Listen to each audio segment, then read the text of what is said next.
Okay, yeah, so we'll talk about peppers today. Um, oh, uh, there we go. Okay, so yeah, it's just a little slide about Anatis. For those who don't know us, we've been around since 2005. Our founder is Dr. Todorova. She is a fungal mycologist, so a researcher who discovered Bavaria bassiana and then our strain of that. So that's how we got our start. But yeah, we're mostly going to talk about biological control agents today. So we will talk about Bioceres as well and how it fits into a pepper program. But the majority of the talk today will be on biological control agents. And I should say, if anybody has any questions at any time, please feel free to interrupt, and we can have a discussion at that time while we're talking about certain things. Okay, so some of the biological control agents that we use in pepper greenhouses are these. So we use different predatory mites on the foliage. We use different predators like Aphidoletes for aphids, Aureus for thrips, Eupoides or hoverflies for aphids, Delphastus for spider mites, and our good friends the lacewings for aphids as well. So we rear most of these ourselves. So we rear a lot of predatory mites. We rear Aureus. We used to rear Chrysoperla. We don't anymore. And then some of the other products we get with partnering insectaries. So they're all available with Anatis. And so, yeah, we have effective strategies against all the main pests and more. So we have effective strategies against fungus gnats, thrips, spider mites, aphids, whiteflies, etc. And we'll talk about them all today. And I also want to, touch on Bioceres, our Bavaria bassiana product, and showcase how it fits inside of a pepper IPM program. So for those who don't know, Bioceres is based on the beneficial fungus Bavaria bassiana, and we have our own strain. It's the ANT03 strain. It's effective against all of the soft-bodied insects, so things like aphids, whiteflies, and thrips. We have two different formulations for use in greenhouses, an EC and a WP. They both kind of have their place, and we'll talk about those as well. One differentiator with Bioceres versus some of the other Bavarias on the market, it is the only North American strain on the market. So it is native to North America. So it does have some differences in terms of efficacy and effect. So. We also do have a full pepper IPM program already developed. OMID has this, and I mean I have it too. I can share it if anybody needs it.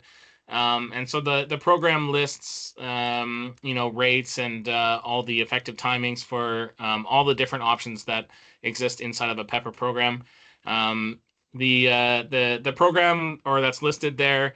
It just showcases all of the options, but you do need some consultation and to figure out where every option fits inside of your grow. But yeah, if anybody needs this, then it is available. Okay, so the main pests I wanted to talk about today are the fungus gnats, thrips, aphids, and spider mites, because those are the main pests of peppers. But we will touch on some of the more minor pests or less frequent pests as well, like whiteflies and caterpillars and stuff. So okay, so starting off, fungus gnats.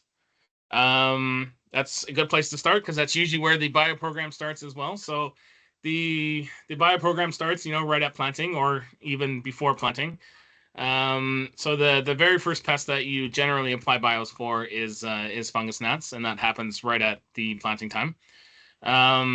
For those who don't know, the fungus gnat larvae and the pupae, they live in the soil or in the growing media, and they chew on roots and decaying matter.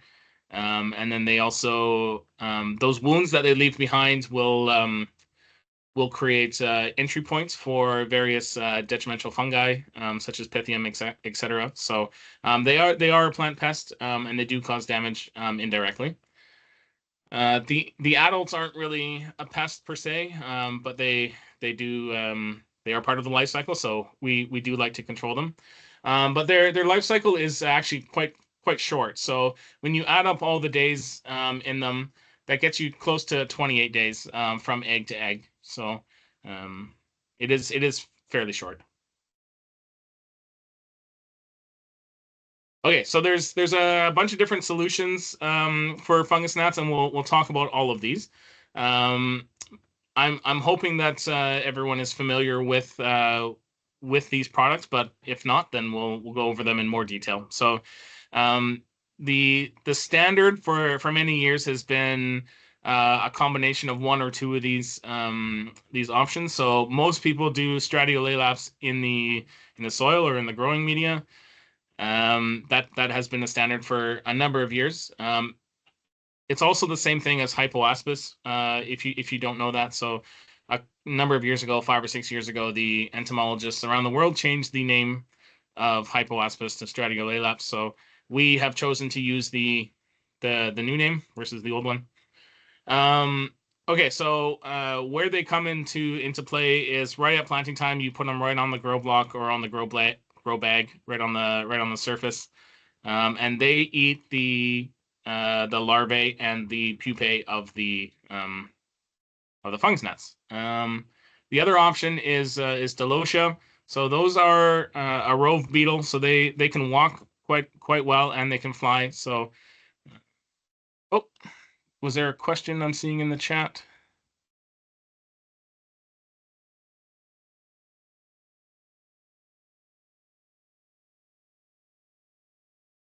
Oh, okay. So there's a question about cucumbers. Yeah. So um, a lot of what we talk about today will be useful in cucumbers as well because they do have very similar strategies, but some of the strategies are slightly different. But most of what we talk about today will be applicable to cucumbers as well. For example, in fungus gnats, the fungus gnat control is exactly the same with cucumbers and peppers. So Delosia is a rove beetle. So it's a much bigger organism than Stratiolaelabs. It can walk, it can fly, so it does spread quite easily. The best time to apply it is at planting time, because it also has a relatively long reproduction cycle. So it does take a while to build up populations. But one thing that we have found with Delosia is that once you put them in the greenhouse, they tend to stay there for years and years and years. So it's probably one of the most stable biocontrols out there. Something new and interesting is Galeolalaps. So Galeolalaps has only been on the market for a year or two. It is a cousin to Stratiolalaps, so it is in the same general family. So it is a soil-dwelling mite. One of the differences between the two is that Stratiolalaps tends to go deeper, and Galeolalaps tends to stay shallower in the soil profile. So if you're growing on rock wool or even in grow bags, the Galeolalaps is actually a better option. It also eats more fungus gnat larvae and pupae than Stratiolalaps does on an individual basis. So it can eat about double. So it is a better biocontrol than Stratiolalaps. So if you're on grow bags or in rock wool, then Galeolalaps is your better choice than Stratio. And a lot of growers find that if fungus gnats get out of hand or if numbers are increasing past where they want them to be, then they'll tend to do a drench with nematodes. That's Steinernema feltiae is the best species for that, and that works very well. So that tends to knock down the thrip pupae or the fungus gnat pupae. Are there any questions on fungus gnats? That's pretty much what I had for that.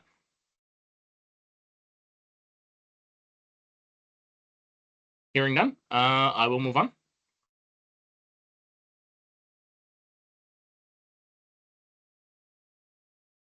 Okay. Next up is thrips. This is going to be a much bigger conversation probably because thrips tends to be the main pest for peppers. The thrips life cycle these days that are written on here are based at the greenhouse temperature of about 26 degrees. Um, So in total, the green or the thrips life cycle can be anywhere between 7 days, 14 days, or at lower temperatures it can be up to like 30 days. So it that is important to know. So the thrips life cycle can be very fast at greenhouse temperatures. Is my point. So they have an egg that's laid inside the tissue of the leaf. Then the egg hatches. Then there's a larvae for about a week.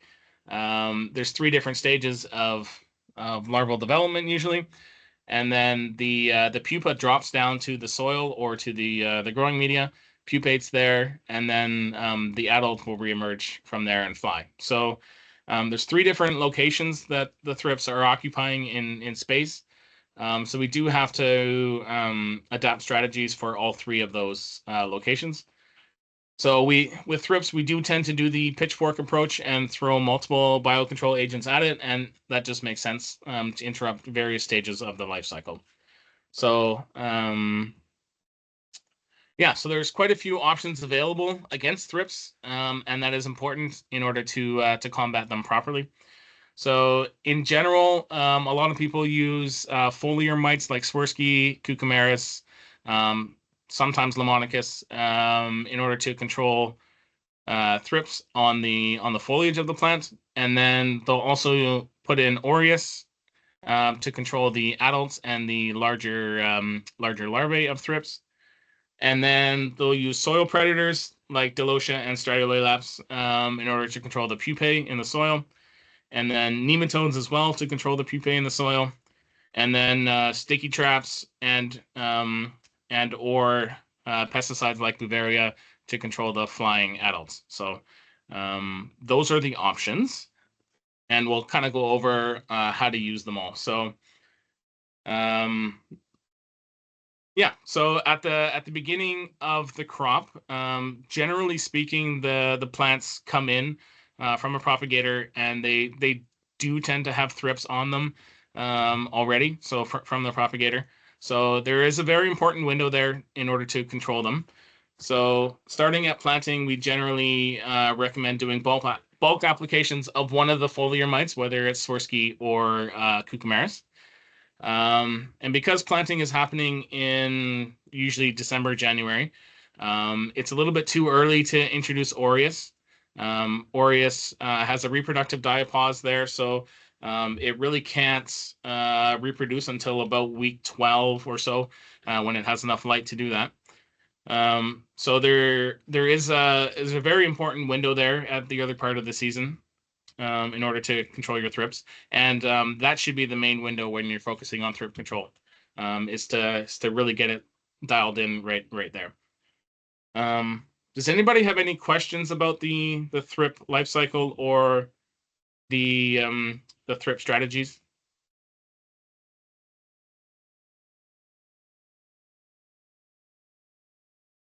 Okay. Okay. Hearing none. Yeah, so I did want to really special mention some of the considerations that we have for thrips. So the program really does start at the propagator. We very highly recommend using biological controls at the propagator. So that could be bulk applications of Cucumaris. It could be sachets of Cucumaris or Swirsky. It could be biological pesticides like Bavaria. We definitely do not like when the propagator is using systemic pesticide products for two reasons. One, there's a lot of resistance issues to those products, and I don't feel that they're working very well anymore. And then when you're also using systemic pesticides at the propagator, those come with the plants into your greenhouse as well.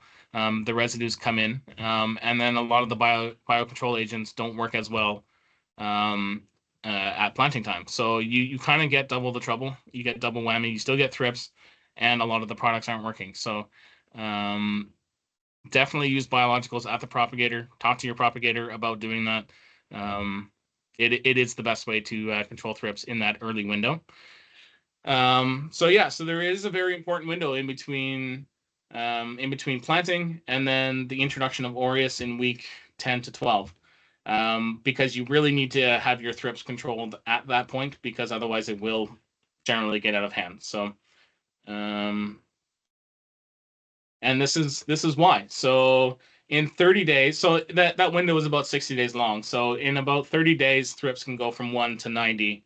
And if you give them another 30 days, they'll, one female thrip can be upwards of 5,000. So it is very important to control your thrips in that first 60-day window, because otherwise you do have a big issue.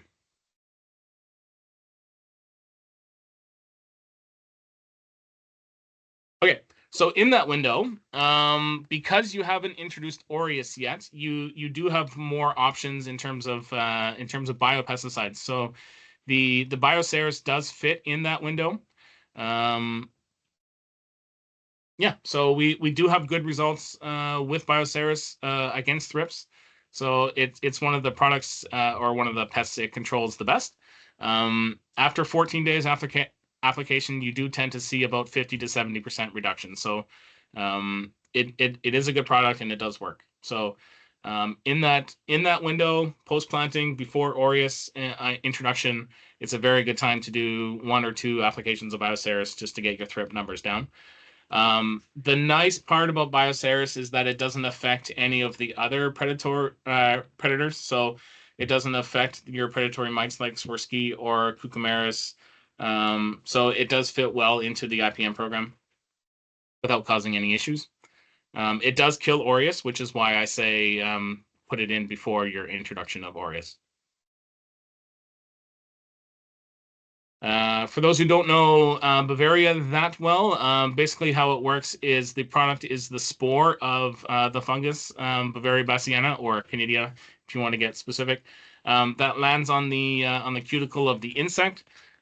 It'll germinate. It'll penetrate the cuticle of the insect and grow inside the hemolymph or the blood of the insect.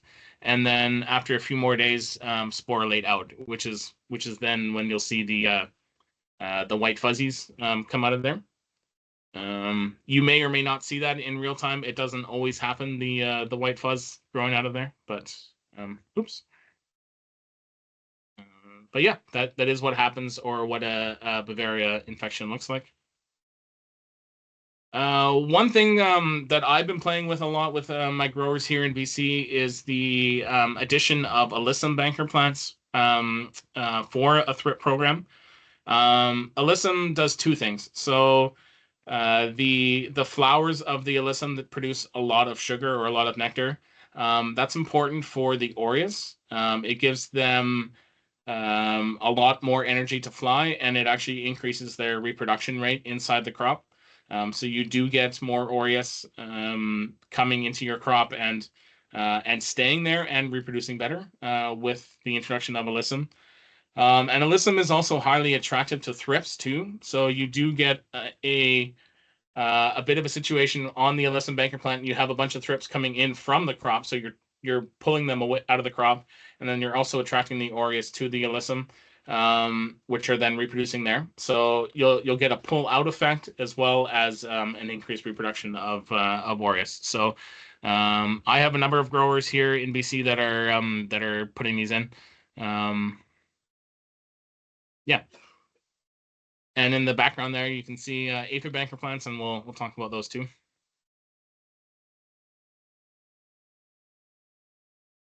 Okay, so aphids. Those are probably the second most important pest of peppers, give or take. So for those of you who don't know, aphids reproduce asexually, so they don't need sexual reproduction to clone. So the females just give birth to live young, which are essentially clones of herself. Um, once she does that, they go through a couple different larval stages. So this picture isn't perfect, but they go through a couple different larval stages on the leaf, and they molt when they do that, which is kind of important to note, because when we talked about Bavaria, when you spray Bavaria on, the spore will land on the cuticle of the insect, and when they molt, they can actually shed that skin and shed that spore off if it hasn't penetrated all the way in yet. So that molting seems to be a natural defense mechanism against beneficial fungi. So yeah, so that is important to know. But the life cycle of the aphid is really fast. So one female can lay or give birth to about 20 to 30 young at once. So a lot of times you'll see in an aphid colony on a leaf, you'll see one large aphid and about 10 to 15 to 20 young ones around her, and those are all her live young and clones of herself. So there are a number of effective biocontrol agents against aphids, and we'll talk about each one and where they fit. So I'll probably start with Aphidius. So Aphidius are the parasitoid wasps of aphids. So they fly around, they poke a hole on the inside of aphids, they lay their young on the inside, they eat the aphid on the inside out, and then a new adult Aphidius will emerge from the aphid. That has been sort of the bread and butter of the aphid biocontrol programs for many years. Um, the Aphidius species are there's a couple different species of them. They are somewhat species specific to the aphids that they will reproduce inside of. So you do need to know what aphid species you have. And then we'll get into some of the predators. So there's two different species of lacewings on the market. Green lacewings have been around for quite a long time.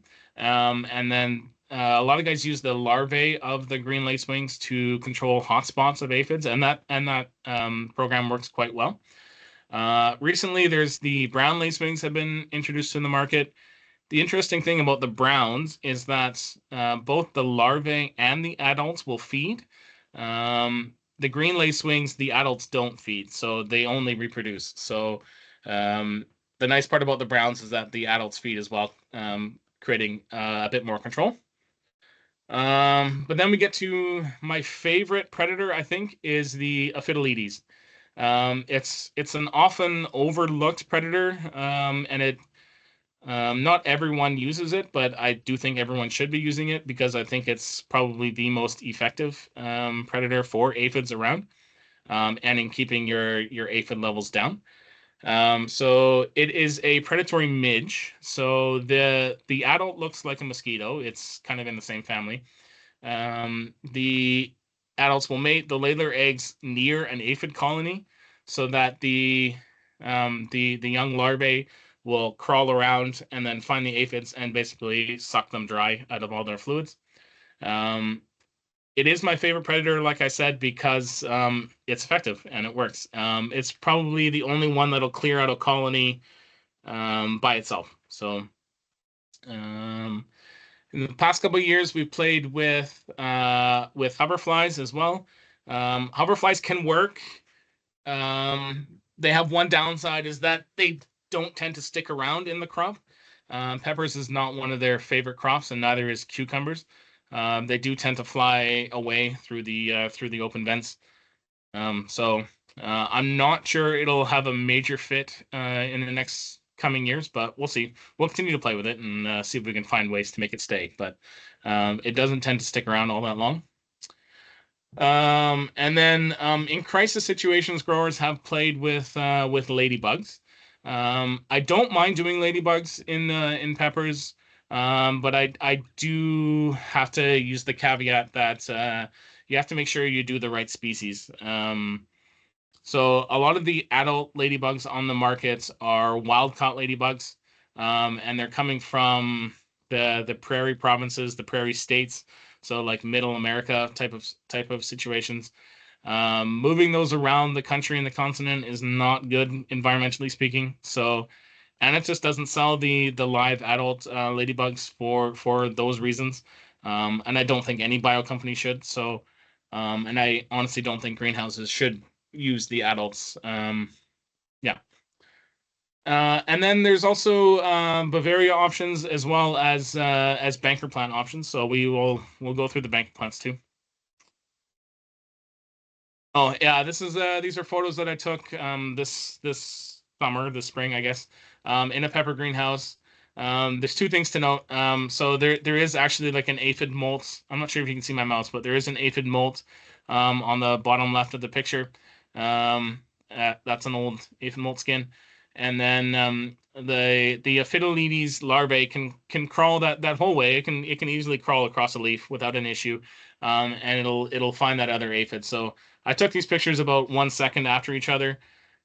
So the straight one first, and then the one where the Aphidoletes is curved around and sucking on the aphid. So it can find it pretty quickly. Um, it is one of my favorite predators, as I've said. So.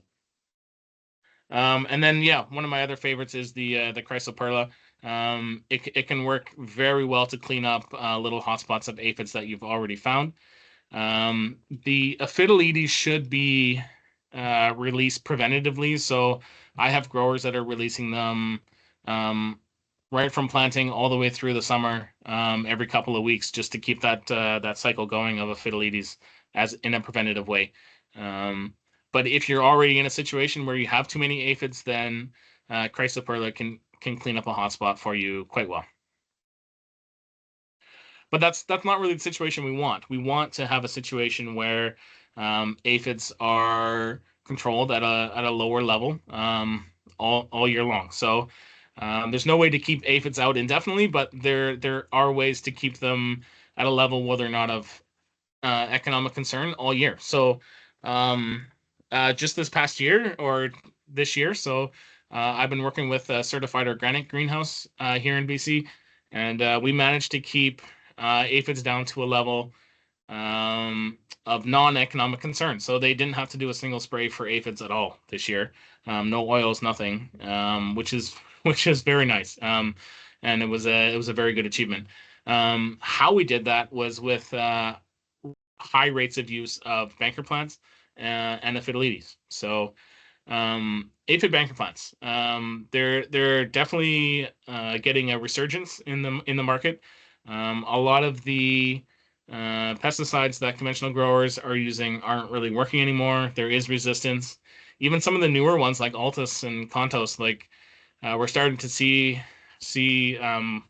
poor results every single time growers apply them. So we growers are running out of application options, and because of that, banker plants are yeah seeing a resurgence in use. So the way they work is they're basically a grass, so it's just oats or barley, and then there's another species of aphid on there that we put on there. It's Rosaphyllum patti. It's a monocot aphid, so this aphid can only digest juices from monocot plants, so like grasses. So it won't spread to peppers or cucumbers for that matter, which is very nice. And then the Aphidius clomani and the Matricariae can parasitize these aphids as well as the ones on your crop. So you do get boosts in your population of your Aphidius that you're putting in, which is the entire point. So basically, this is what they look like when they come to you. So it's a bunch of oats or barley growing in a container with a bunch of aphids on it. What a lot of growers do is they take this block, they split it in half, and they put them in 10-inch hanging baskets, and they with more soil, and they add some more oats or barley seed, and they hang them up in the crop. So they split them in half to make bigger banker plants. Um, yeah. So like I mentioned, it really only works with Aphidius clomani and Aphidius matricariae.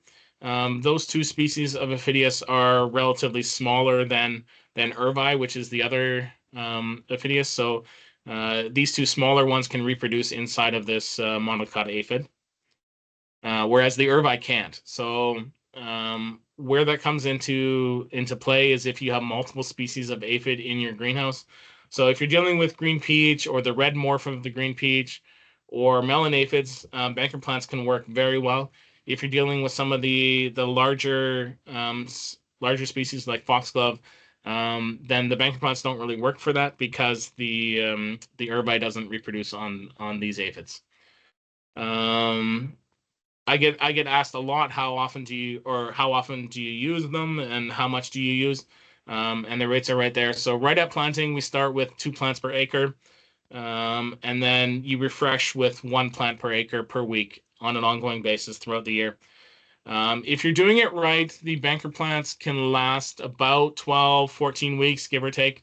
That's usually about the time where the aphids kind of overtake the banker plant, and then the banker plant gets too weak and it kind of dies. So, and that's also the natural lifespan of the grass as well. It likes to grow for about 12 to 14 weeks. So by about that time they start crashing, which is fine because then you're replacing them as you go.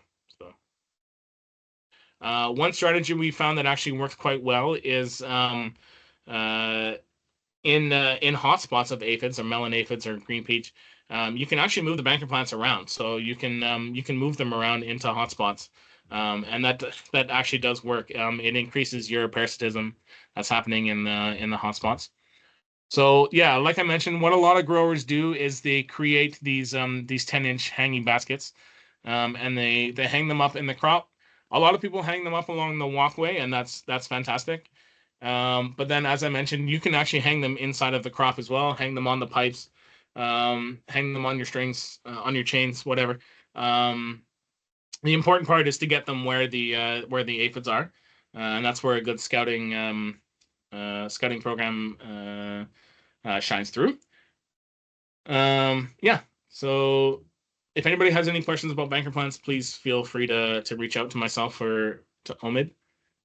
Um, okay, moving on to spider mites, the other main pest of peppers. So there's not a whole lot new about spider mite control, but I will share some of my experiences. So spider mites can reproduce very fast. So they can go from egg to adult within a couple of days.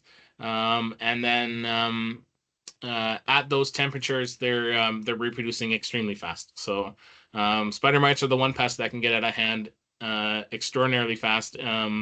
Even from the beginning of the week to the end of the week, you can notice maybe one egg on a leaf, and then by the end of the week, the leaf can be almost covered in larvae and a few adults. So they can get out of hand really fast. So that's the one where you have to react really quickly.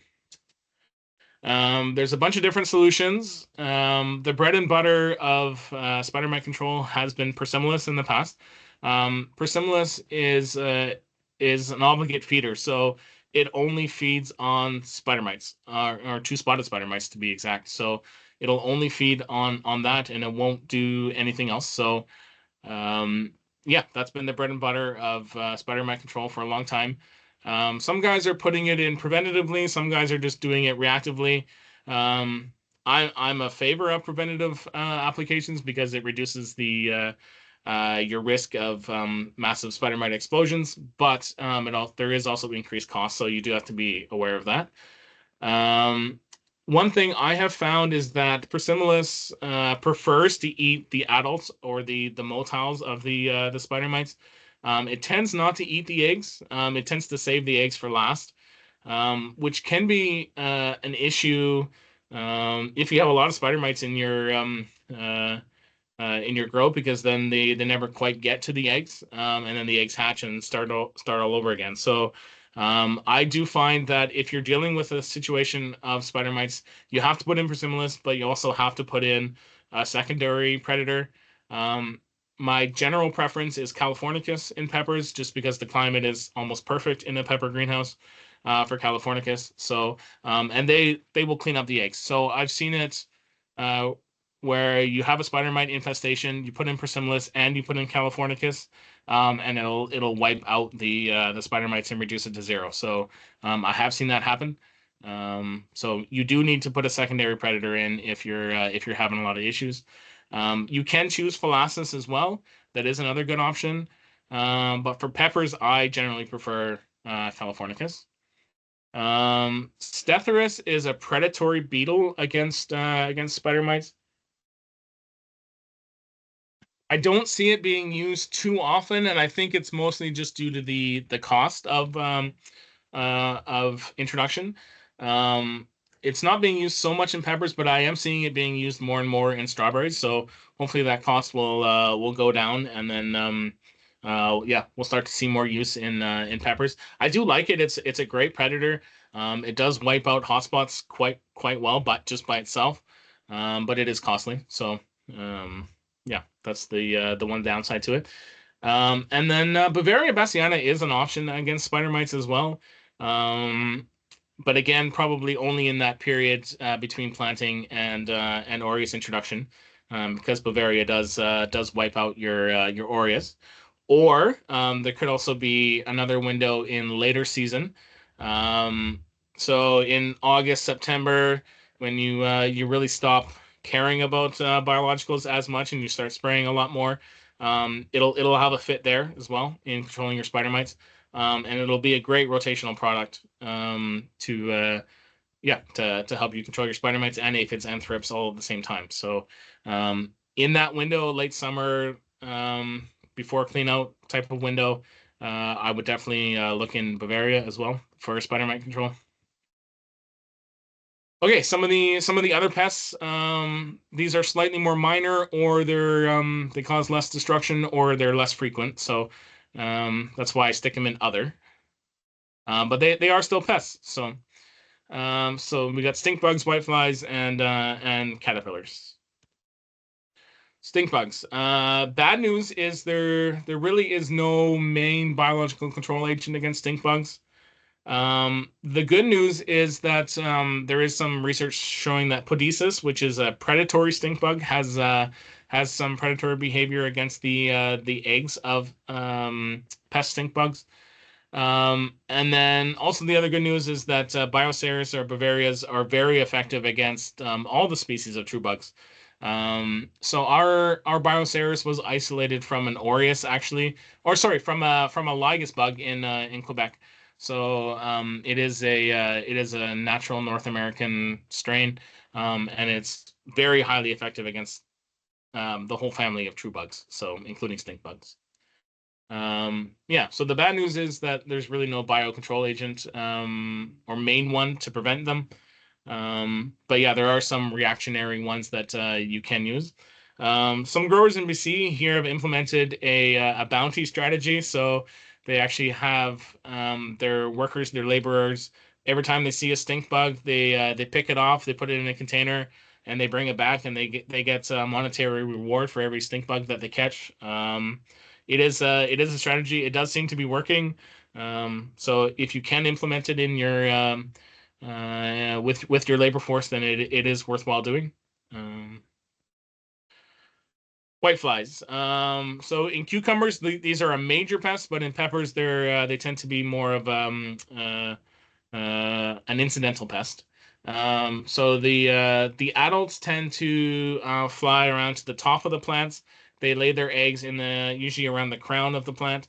Then the crawlers will hatch from the eggs. They'll suck the juices out of the plant stems and the leaves.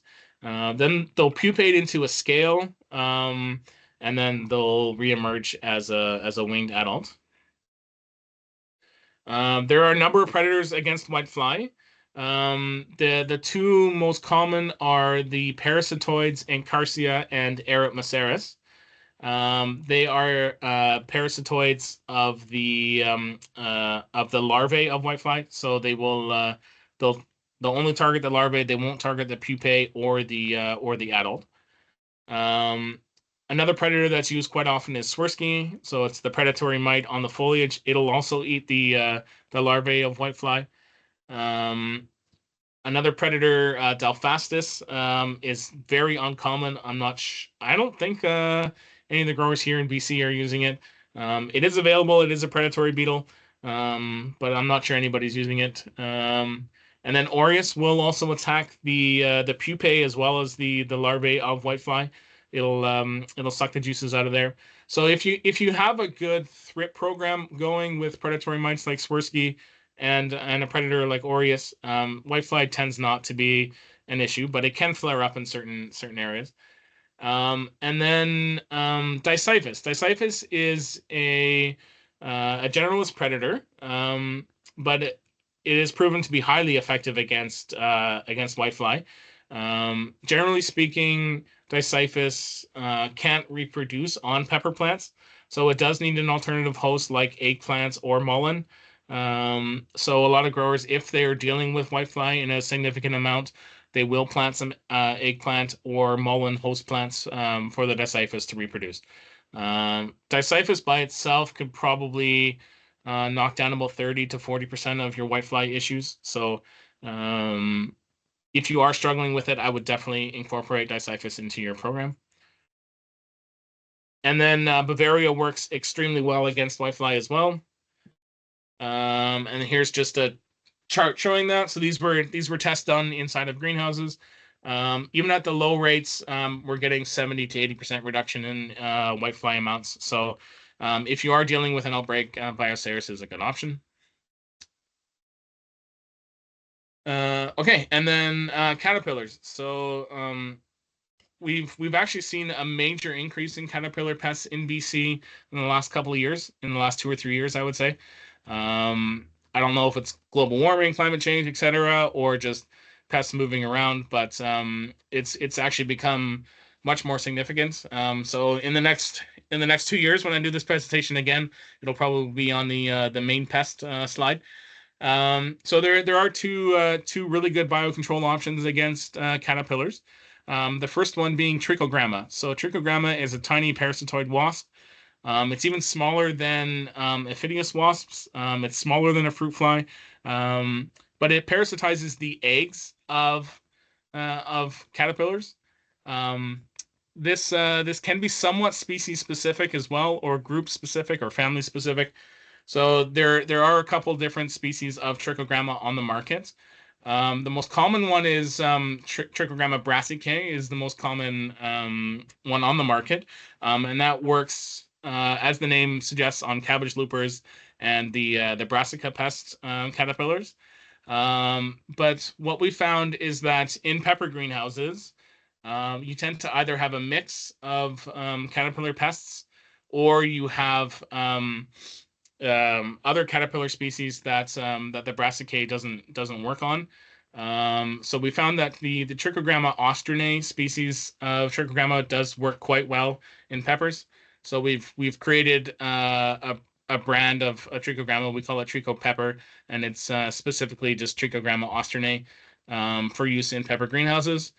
But if you are dealing with a mix of caterpillar species or caterpillar pests, then we also do offer a mix called Tricho Mix.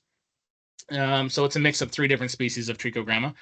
But it does only parasitize the eggs of caterpillars, so timing is incredibly important. So my recommendation is, as soon as you're seeing adult moths flying around, you need to be releasing Trichogramma for a couple of weeks in a row just to get those generations of eggs that are coming in. So there are a couple growers that release Trichogramma just preventatively, just every couple of weeks they're throwing in some cards. That works too.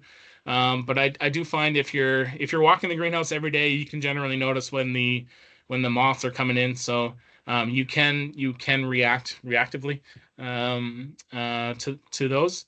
And then there's also another predator called Podesis maculoventris. It is a stink bug, but it's a predatory stink bug. It's called the spined soldier beetle, I think, or a spined soldier bug. And you can tell the difference between this stink bug and pest stink bugs by the shoulders. So the shoulders are quite spiny. If there was a top-down picture there, you can see the shoulders stick out quite wide and go to a point. So they are somewhat obvious. You can distinguish them. But they do predate on all caterpillars. So they'll predate on the eggs, and they'll predate on the larvae of the caterpillars as well. They'll stick their stylet right in the caterpillar and suck the juices out. So they are an actual control mechanism against caterpillars. So we are seeing more growers use these as well. So that's really all I have today. So I think we went almost the full hour. So if Okay, anybody thank has you so much, questions Greg. on Thank any of you. those details, Thank yeah, you feel for the free. presentation. It was great. And I really enjoyed, and I hope the attendees also enjoyed about this presentation. So now I'm going to turn on the mic and camera for everyone. Just feel free to jump in and ask your questions.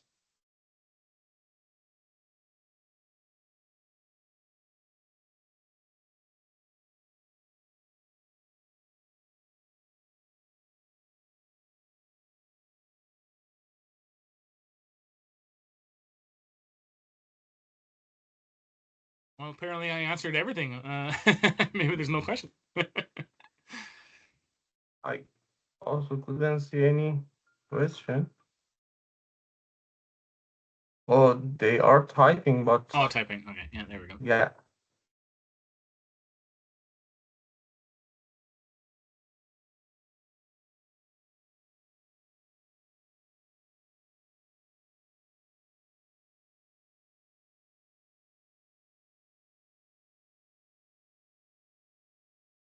I can go back to anything in the presentation, so if anybody needs more information, let me know. Yeah. Now I can see. Yeah, they are typing, I think. Okay. Can you see the questions?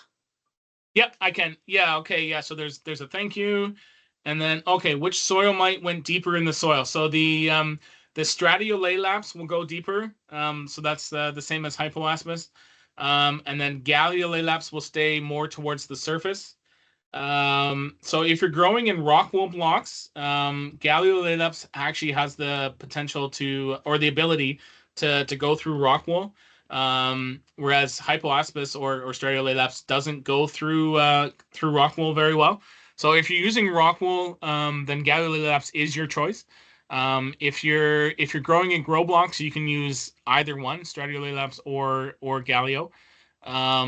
Gallio's slightly more expensive, but it also works better. So we're actually finding that most people are transitioning now to Gallio versus Exactly, Stratio. because So Greg, I think we can also mention that this species is native of Canada. yeah, exactly. Yeah. So yeah, it's a native species. It's It's native found in the U.S. species. too. Yeah. Yeah, Yeah, it's just it's new, so that's probably why it's a little bit more expensive. But I think in 10 years it'll be the standard yeah, versus exactly. Stratiolate. So yeah. So another question I can see. Can you see the Nicholas asked about the which soil might went deeper in the Yeah, soil? so yeah, so the stratiolaps will go deeper. The hypo or and the gallio will go a little bit shallower. So gallio will stay in the top 2-3 inches of the soil. And then the stratiolaps will go down to about 6 inches. Yeah, it's okay. Yeah, Yeah, we yeah, already answered this yeah. question. Okay. So okay, so that's all I think. Okay. Yeah. Okay. Thank you so much. Okay, perfect. Yeah. Thanks everyone for Okay. Yeah. listening. And yeah, have a good afternoon. Yeah. Thank you, Greg. Yeah. And Bye if bye. anybody has any questions, feel free to reach out to Omid or Yeah. myself. Yeah. Of course. Yeah. Thank you. Thank you.